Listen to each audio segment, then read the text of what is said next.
আসসালামু আলাইকুম। BBC news 29 আপনাকে স্বাগত। শুরুতেই সংবাদ শিরোনাম, পরে বিস্তারিত। জানিয়ে দিব আমাদের হাতে থাকা সর্বশেষ গুরুত্বপূর্ণ আপডেট। আন্তর্জাতিক সংবাদ। পাক্কা খেলোয়াড় পুতিন, ফাঁদে পা দিল জেলেনস্কি। পুতিনের ফাঁদেই পা দিয়ে মহাবিপদে এবার কট্টরপন্থী জেলেনস্কি। এ নিয়ে থাকছে বিস্তারিত প্রতিবেদন। এরপর জানিয়ে দিব গাজায় প্রতিরোধের মহান বিজয় বলছে আইআরজিসি। ইহুদিবাদী গোষ্ঠী পরাজিত হয়েছে, খামেনির গর্জন। সর্বশেষ থাকছে কাকে ভয় দেখাতে চায় আমেরিকা। হাইপারসোনিক মিসাইল লঞ্চারের ছবি দেখেই কাঁপাকাঁপি। শুনছিলেন সংবাদ শিরোনাম, এখন বিস্তারিত। তবে তার আগে অনুরোধ থাকবে ভিডিওটিতে একটি লাইক এবং কমেন্টস করে জানিয়ে দিন আজকের এই ভিডিও সম্পর্কে আপনার মূল্যবান মতামত। রাশিয়ার সঙ্গে টানা 3 বছর যুদ্ধ করে কি পেয়েছে ইউক্রেন, কি বা মিলেছে এর দোসরদের? হিসেব কষতে গেলে ফলাফল শূন্য। যে লোভে ইউক্রেনকে ন্যাটোতে টানতে চেয়েছিল আমেরিকা ও এর মিত্র দেশগুলো, আদতে এর কিছুই মেলেনি। তাদের ভাগ্যে উল্টো নানান দিক থেকে দৌড়ের উপর রেখেছে master player Vladimir Putin. Ukraine হারিয়েছে এর গুরুত্বপূর্ণ অঞ্চল দনেতস্ক, লোহানুস্ক, জাপরিজিয়া ও খেরসন, যার খেসারত ইহকালেও পূরণ হওয়ার নয়। বিপরীতে রাশিয়া কেবল তাদের কুরস্ক অঞ্চলের দখল নিয়েছে ইউক্রেনকে। সেখানে ঢুকে রুশ প্রেসিডেন্ট ভ্লাদিমির পুতিনকে একরকম চ্যালেঞ্জ ছুড়ে দেয় ইউক্রেনীয় সেনারা। যুদ্ধের 3 বছরের মাথায় একে প্রতীকী বিজয় বলে উল্লেখ করে কিয়েভ। তবে রাশিয়ার কুরস্ক অঞ্চলের দখল ছেড়ে দেওয়া ছিল পুতিনের বুদ্ধির খেলা। এ নিয়ে এক প্রতিবেদন প্রকাশ করেছে ভারতীয় সংবাদ মাধ্যম আনন্দবাজার পত্রিকা। খবরে বলা হয়, কুরস্ক দখল করে রুশ বাহিনীকে মোটেই বিপদে ফেলতে পারেনি ইউক্রেন। শুধু তাই নয়, আর্থিক এবং কৌশলগত দিক থেকে এলাকাটি কবজা করে কিয়েভ যে দুর্দান্ত লাভবান হয়েছে এমনটাও নয়, বরং ইউক্রেনের প্রেসিডেন্ট ভ্লাদিমির জেলেনস্কির ওই পদক্ষেপ মস্কোকে অত্যাধুনিক হাইপারসোনিক ক্ষেপণাস্ত্র ব্যবহারের দরজা খুলতে সাহায্য করেছে। গেল বছরের 6 আগস্ট রাশিয়ার কুরস্ক অঞ্চলে প্রথমবার আঘাত আনে ইউক্রেনীয় সেনারা। অল্প দিনের অভিযানেই 1250 বর্গ কিলোমিটার এলাকা দখল করে। তবে সপ্তাহ না ঘুরতেই পাল্টে যায় গোটা চিত্র।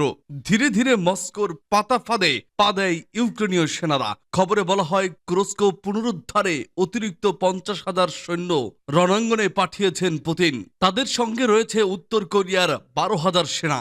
জেলেনস্কির সেনারা চারদিক থেকে ঘিরে ফেলেছে রাশিয়ার এই যৌথ বাহিনী। সেই সঙ্গে ইউক্রেনীয় সেনাকে নাস্তানাবুদ করতে বিমান বাহিনীকে পুরোদস্তর কাজে লাগাচ্ছেন রুশ প্রেসিডেন্ট। 3 দিক থেকে রণাঙ্গনে ঢুকতে শুরু করেছে মস্কোর ট্যাঙ্ক। পেছন থেকে তাদের মদত যোগাচ্ছে ক্রেমলিনের গোলান্দাজেরা। প্রতিরক্ষা বিশেষজ্ঞের দাবি, এই চাপ সহ্য করা জেলেনস্কি সেনাদের পক্ষে অসম্ভব। গেল বছরের অক্টোবরে কুরস্ক অঞ্চলের অর্ধেক পুনরুদ্ধার করে রুশ বাহিনী। ওই ফ্রন্টে ক্রমশ দুর্বল হয়ে পড়ে ইউক্রেনীয় সেনারা। এই অবস্থায় চাপ বজায় রাখতে এই বছরের 5 জানুয়ারি দ্বিতীয় দফায় কুরস্কের বেশ কিছু এলাকায় আক্রমণ চালিয়েছে কিয়েভ। সেখানে নিজেদের অবস্থান ধরে রাখতে মরিয়া জেলেনস্কির সেনারা। আন্তর্জাতিক রাজনীতি বিশ্লেষকদের দাবি, কিছুটা ইচ্ছে করে ইউক্রেনীয় সেনাদের কুরস্ক অঞ্চলে ঢুকতে দিয়েছিল মস্কো, কেননা এটা ছিল প্রেসিডেন্ট পুতিনের পাতা ফাঁদ।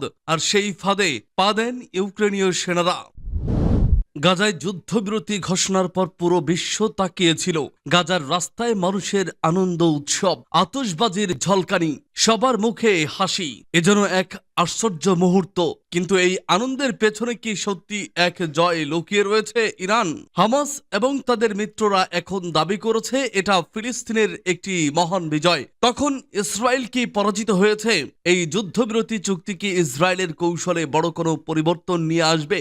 ইরানের সর্বোচ্চ নেতা আয়াতুল্লাহ আলী খামেনি সরাসরি বলেছেন গাজা জয়ী। তিনি বলেন, ফিলিস্তিনিদের ধৈর্য ও প্রতিরোধের শক্তি ইসরায়েলকে পিছু হটতে বাধ্য করেছে। তার এই বক্তব্য স্পষ্টভাবে প্রতিফলিত হচ্ছে ইরান এবং হামাসের শক্তি এই যুদ্ধবিরতির পেছনে একটা বড় কারণ হতে পারে। খামেনি আরো বলেন, একদিন ইতিহাসে লেখা থাকবে যে এক ইহুদিবাদী গোষ্ঠী হাজার হাজার নারী ও শিশুকে হত্যা করেছিল, কিন্তু শেষ পর্যন্ত তারা পরাজিত হয়েছিল। এছাড়া ইরানের বিপ্লবী গার্ড কর্পস বা আইআরজিসি এই যুদ্ধ বিরতিকে ফিলিস্তিনের প্রতিরোধের জন্য এক মহান বিজয় হিসেবে আখ্যায়িত করেছে। হামাস এবং ইসলামিক জিহাদ একযোগে ইসরায়েলের বিরুদ্ধে প্রতিরোধ গড়ে তুলেছিল এবং তাদের এই লড়াইয়ের ফলশ্রুতিতে যুদ্ধবিরতি সম্ভব হয়েছে। এই যুদ্ধবিরতি ফিলিস্তিনিদের জন্য সত্যি একটি বড় অর্জন বলে মনে হচ্ছে, কারণ এই মুহূর্তে তারা নিজেদের শক্তি ও সাহসিকতার প্রমাণ দিয়েছে। কাতার এবং মিশরের মধ্যস্থতায় যুদ্ধবিরতি চুক্তিটি ঘোষণা করা হয়। এই চুক্তি অনুযায়ী ইসরায়েলের থেকে 1000 বন্দী মুক্তি দেওয়ার কথা। এই বন্দীদের মধ্যে বেশ কিছু দীর্ঘ সাজাপ্রাপ্ত বন্দীও রয়েছেন। যুদ্ধবিরতির শর্ত অনুযায়ী এটি 42 দিন ধরে কার্যকর থাকবে, যার ফলে কিছুটা স্বস্তি মিলবে গাজার মানুষের জন্য, যারা দীর্ঘদিন ধরে ইসরায়েল হামলার শিকার হচ্ছিল। 2023 সালের অক্টোবর থেকে শুরু হওয়া এই যুদ্ধে গাজায় কমপক্ষে 46,707 জন ফিলিস্তিনি নিহত হয়েছে, যার মধ্যে অধিকাংশই নারী ও শিশু। তবে প্রশ্ন উঠছে, এই যুদ্ধে বিরতি কি স্থায়ী বিজয়ের দিকে ইঙ্গিত করছে, নাকি এটি একটি সাময়িক বিরতি?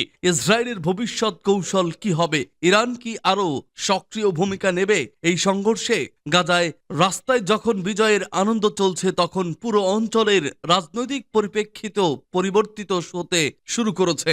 এটি শুধুমাত্র গাজার যুদ্ধ নয়, বরং পুরো মধ্যপ্রাচ্যের শক্তি, রাজনীতি এবং প্রতিরোধের প্রতীক হয়ে উঠছে। উত্তর কোরিয়ার ক্ষেপণাস্ত্র কর্মসূচি বিশ্বমোড়ল যুক্তরাষ্ট্রের মাথা ব্যথার কারণ। কিমের হাইপারসোনিক ব্যালিস্টিক মিসাইল কিভাবে থামাবেন ট্রাম্প? ক্ষমতার বসার আগেই ট্রাম্পকে সুখবর দিল মার্কিন নৌবাহিনী। মার্কিন নৌবাহিনীর স্টেলথ ডেস্ট্রয়ার ইউএসএস জুমওয়ার্ল্ড শক্তিশালী এই ডেস্ট্রয়ার এ নতুন হাইপারসোনিক মিসাইল লঞ্চার ইনস্টল করা হয়েছে। এই লঞ্চারগুলো হাইপারসোনিক মিসাইল ছোড়ার জন্য তৈরি। মার্কিন নৌবাহিনীর জন্য অত্যন্ত শক্তিশালী অস্ত্র হতে যাচ্ছে এটি। এখন প্রশ্ন হলো, এই শক্তিশালী ডেস্ট্রয়ার এর ভূমিকা কি হবে এবং এর ক্ষমতা কতটা বিপজ্জনক হতে পারে? নতুন প্রকাশিত ছবিতে দেখা যাচ্ছে ইউএসএস ডুমো আল্টের 4টি বড় লঞ্চ টিউব ইনস্টল করা হয়েছে, যেগুলো হাইপারসোনিক মিসাইল উৎক্ষেপণ করবে। এই মিসাইলগুলো দূরপাল্লার হামলা করবে, পাশাপাশি বেশ দ্রুত হামলা চালানো যাবে। জমুয়াল শ্রেণীর জন্য 2টি জাহাজও এই টিউব পাবে, যা আরো শক্তিশালী হবে। তবে এর একদিকে কিছু পরিবর্তন এসেছে। এই ডেস্ট্রয়ার এর 150 মিলিমিটার অ্যাডভান্স গান সিস্টেম এখন আর থাকছে না। অবশ্য আগেই জানানো হয়েছিল এই অত্যাধুনিক বন্দুকের গোলাবারুদ খুব ব্যয়বহুল। নৌবাহিনীর ক্যাপ্টেন ক্লিন্ট ললার একটি ব্রিফিংয়ে ইউএসএস ডুমোন্টের নতুন লঞ্চ টিউবের ছবি শেয়ার করেছেন। তিনি জানিয়েছেন, এই লঞ্চ টিউবগুলো 2024 সালের মার্চ মাসে সম্পন্ন হয়েছে। বর্তমানে জাহাজটি মিসিসিপি রাজ্যের পস্কাগোলাই শিপ ইয়ার্ডে অবস্থান করছে। লঞ্চ টিউবগুলো স্থাপন করা হয়েছে এবং এখন এর প্রস্তুতি চলছে। হাইপারসোনিক মিসাইলগুলো শত্রুর আক্রমণকে সহজেই প্রতিহত করতে পারে। মিসাইলের সিস্টেম তৈরি হয়েছে মার্কিন সেনাবাহিনীর সহযোগিতায়। এই মিসাইল এখন মার্কিন সেনাবাহিনীও ব্যবহার করছে। বছরের শেষ নাগাদ হাইপারসোনিক মিসাইলগুলো লাইভ ফায়ার পরীক্ষা সফলভাবে সম্পন্ন করা যুক্তরাষ্ট্রের লক্ষ্য। কিন্তু এই নতুন প্রযুক্তি কেন এত গুরুত্বপূর্ণ? এই মিসাইল এক ধরনের নতুন যুদ্ধ ক্ষমতা নিয়ে এসেছে। বিশেষ করে চীন বা উত্তর কোরিয়ার হুমকি ঠেকাতে এই অস্ত্রই হতে পারে যুক্তরাষ্ট্রের ট্রাম্প কার্ড। জাহাজটির লঞ্চ টিউবগুলো শুধু হাইপারসোনিক মিসাইল নয়, অন্যান্য পেলোড ও উৎক্ষেপণ করতে পারে।